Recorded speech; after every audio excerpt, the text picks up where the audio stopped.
Let's create a rope in Blender. Start by adding a circle. In edit mode, duplicate the circle twice. Position the copies so that all the three circles overlap at their centers.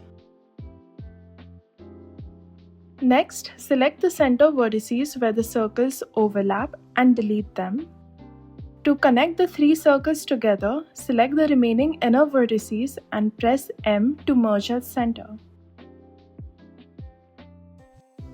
Return back to object mode and set geometry to origin. Now to create the twist in the rope, add a screw modifier.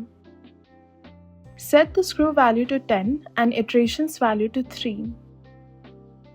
This will generate the basic rope shape.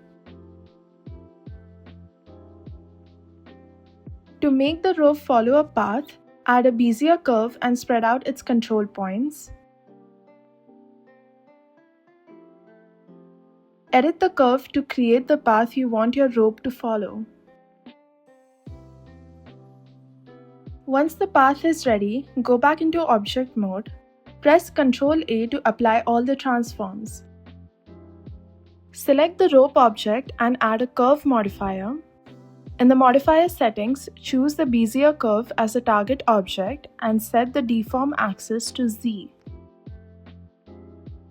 Adjust the rope's iteration in the screw modifier until the rope extends along the entire curve. When you're satisfied with the result, convert the rope to a mesh by selecting Object, Convert Mesh.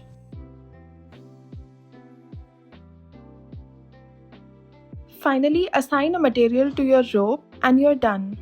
Thanks for watching.